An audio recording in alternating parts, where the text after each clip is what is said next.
नाग को यह बताना चाहता था कि उसने पंचम को फिर से नरक लोक में भेजकर कोई गलती नहीं की थी। वहीं कालनाग निम्बक सेन की बात से सहमत नहीं था। कालनाग ने निम्बक सेन से कहा, मैं बुजुर्ग हूं और तुमसे और तुम्हारी शक्तियों से परिचित भी हूं, लेकिन मुझे यकीन नहीं हो रहा आज तुमने जल्दबाजी में कैसे ये निर्णय ले लिया। आज कैसे तुमने बगैर सोचे समझे पंचम को वापस नरक में भेज दिया। उससे बड़ा सहयोगी आज के समय में तुम्हारा कोई भी नहीं था। आप मेरी शक्तियों पर संदेह कर रहे हैं कालनाग जी।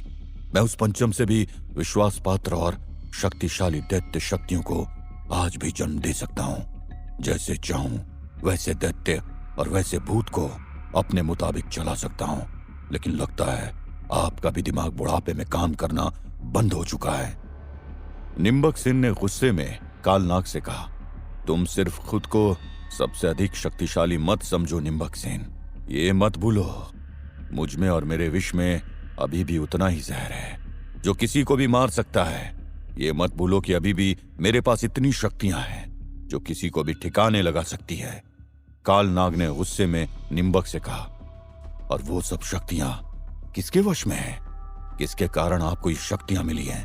अगर मैं चाहूं तो आपको भी वहीं उस बौने के पास भेज सकता हूं, लेकिन मैं बस आपकी उम्र का ख्याल करता हूं। निम्बक सेन ने ताने मारते हुए कालनाग से कहा।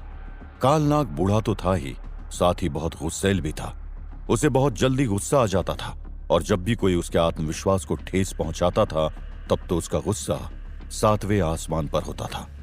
आज भी कालनाग को निम्बक सेन की बातें अच्छी नहीं लग रही थी और कालनाग ने निम्बक सेन से ऊंची आवाज में कहा, तुम में जितनी भी ताकत है और तुम अपनी जिन शक्तियों को आजमाना चाहते हो, आजमा कर देख लो निम्बक सेन। मैं भी तो देखूं आखिर मुझे काबू करने की शक्ति तुम्हारे पास कैसे आ गई। निम्बक सेन खुद के आगे सामने वाले को कुछ भी नहीं समझता था और इस वक्त उसका घमंड सातवें आसमान पर था और उसने कालनाग से कहा, इस लड़के वासु ने ही आपको हरा दिया था, याद है ना? वासु आपसे वो पत्थर हासिल करके किस तरह जैन को दे दिया था और फिर आप वासु से बचते हुए मेरी शरण में आ गए। तब अगर मैंने आपको शरण न दी होती तो शायद आप कब का वहीं पहुंच जाते जहां इस वक्त वो पौना है। कालनाग कोई ऐसा वैसा नाग नहीं था, बल्कि आज से कई सालों पहले वो नागों का प्रमुख था। इसी गुफा में उसका एक बहुत बड़ा राज्य चलता था और वो लोग दुनिया को अपनी मुट्ठी में करना चाहते थे, लेकिन अपनी कुंठित सोच के कारण वो आपस में ही लड़ते रहे और एक दूसरे को ही नीचे गिराते रहे। कालनाग के राजा रहते हुए कभी भी एक नाग दूसरे नाग के साथ प्रेम से नहीं रहा। हालांकि कालनाग की शक्तियों से हर नाग डरता था। नागों के इस देश में कालनाग का वर्चस्व और उसका राज था, लेकिन फिर समय बढ़ता गया और लोग बदलते गए और धीरे धीरे कालनाग कमजोर पड़ता गया।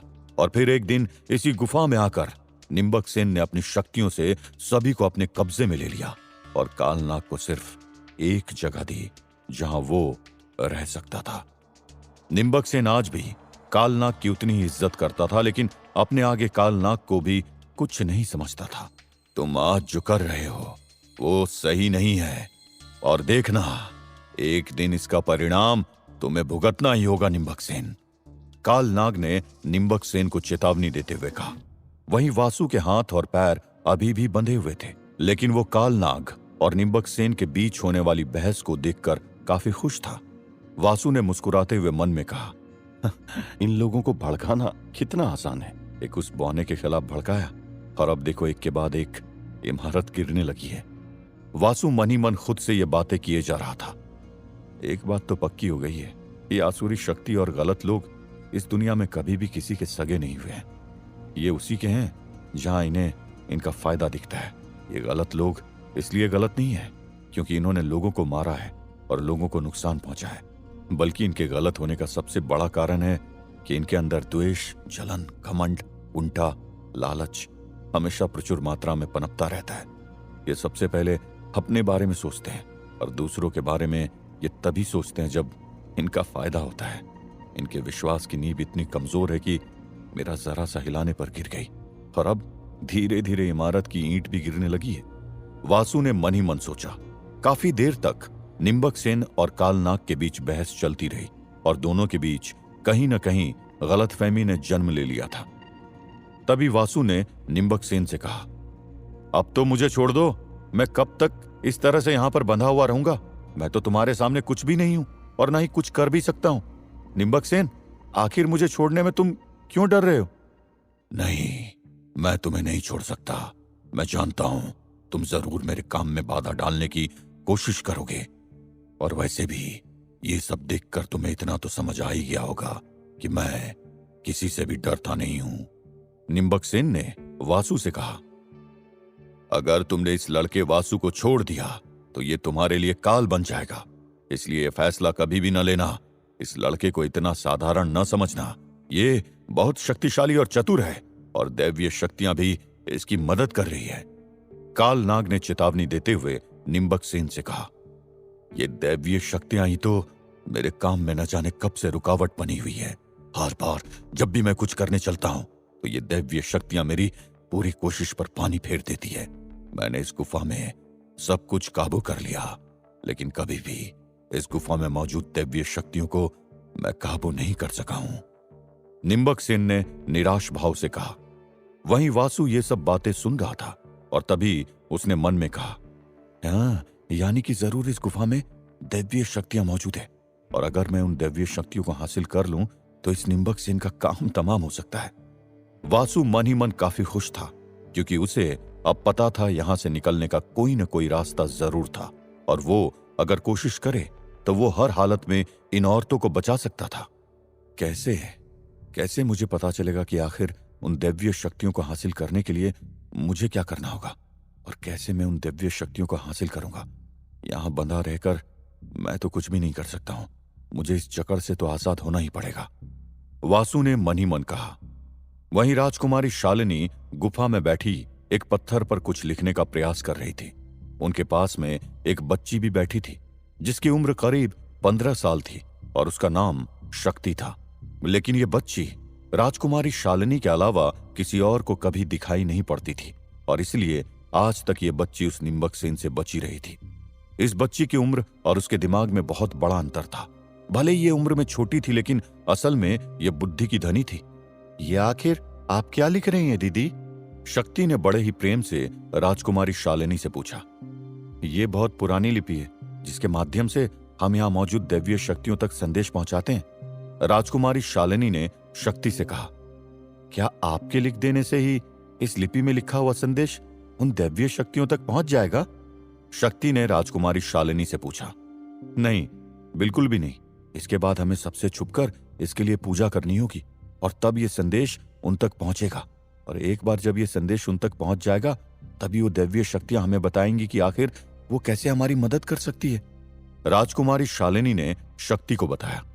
तो हमें जल्दी से इन शक्तियों के बारे में पता लगाना ही होगा दीदी, क्योंकि अब वासु भैया के पास तो बचने का कोई रास्ता ही नहीं है। शक्ति ने उदास होकर राजकुमारी शालिनी से कहा। राजकुमारी शालिनी शक्ति की ओर देखकर मुस्कुराई और बोली, अब तुमने उसे अपना भैया मान लिया है, तब तो मुझे यह विश्वास हो गया कि तुम दोनों मिलकर उस निम्बक सेन के प्रकोप से इस पृथ्वी और मासूम लोगों की रक्षा जरूर कर लोगी। मुझे तुम पर तो भरोसा था ही, और जब से वासु के उकसाने पर निम्बक ने पंचम को मारा है, वासु पर भी भरोसा बढ़ गया है। शक्ति भी राजकुमारी शालिनी की ओर देखकर मुस्कुरा रही थी, लेकिन तभी शक्ति ने राजकुमारी शालिनी से पूछा, आखिर ये निम्बक सेन चाहता क्या है? इतना सब कुछ करने के पीछे इसकी असल वजह क्या है दीदी? वो इस पृथ्वी पर कब्जा करना चाहता है। यदि ऐसा हुआ तो लोगों का जीवन बदतर हो जाएगा। आज जो लोग तुम देख रही हो ना, ये कहीं भी नहीं बचेंगे। वो दुनिया को तबाह करके शैतानी शक्ति का राज कायम कर देगा। बस इतना जान लो, वो पूरी दुनिया पर अपना कब्जा चाहता है। इधर शक्ति और राजकुमारी शालिनी में बातचीत चल रही थी। उधर निम्बक सेन ने वासु से कहा, मैंने सुना है कि तू किसी मणि के पीछे पड़ा है। वासु ने जैसे ही निम्बक सेन के मुंह से मणि का नाम सुना, वासु समझ गया और मन में बोला, जरूर निम्बक सेन की इसमें भी कुछ चाल है, और अगर मैंने इसे सब कुछ सच सच बता दिया तो फिर ये उस मणि के भी पीछे पड़ जाएगा।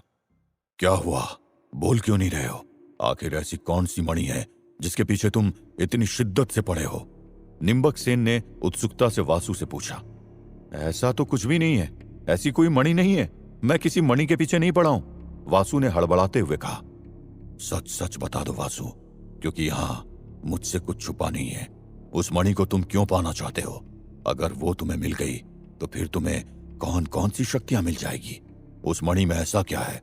मुझे उसके बारे में सब कुछ जानना है। निम्बक सेन ने वासु से जबरदस्ती पूछा।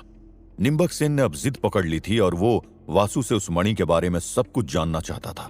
वहीं वासु मणि के बारे में कुछ भी बताना नहीं चाहता था। अरे वो मणि कुछ खास नहीं है, हमारे पूर्वजों के जमाने की है और इसलिए मैं बस उसे वापस लेना चाहता हूं। वासु ने बात को घुमाते हुए निम्बक सेन से कहा। अच्छा, तो तुम मुझे मूर्ख समझते हो? तुम्हें लगता है मैं इतनी आसानी से तुम्हारी बातों में आ जाऊंगा और तुम जो कहोगे वो मान लूंगा? अगर तूने मुझे उस मणि की सच्चाई नहीं बताई तो सोच ले, मैं कुछ भी कर सकता हूं। निम्बक सेन ने गुस्से में वासु से कहा। तू मुझे धमकियां देना बंद करो निम्बक सेन। मैंने तुम्हें साफ साफ कह दिया है कि उस मणि में ऐसा कुछ भी नहीं है, फिर तुम मेरी बात समझते क्यों नहीं हो? पहले ही तुमने मुझे एक तरह से कैद करके रखा है और अब तुम उस मणि के बारे में जानकर भी क्या कर लोगे? उस मणि में ऐसा कुछ भी नहीं है जिसे हासिल करके तुम्हें बहुत कुछ हासिल हो जाएगा। तुम सिर्फ अपना समय बर्बाद कर रहे हो, समय। वासु ने गुस्से में निम्बक सेन से कहा। तभी निम्बक सेन गुफा के अंदर गया और एक औरत को पकड़कर वहां से ले आया और वासु से बोला। तुम्हारी औकात कैसे हुई मुझसे इस तरह से गुस्से में बात करने की?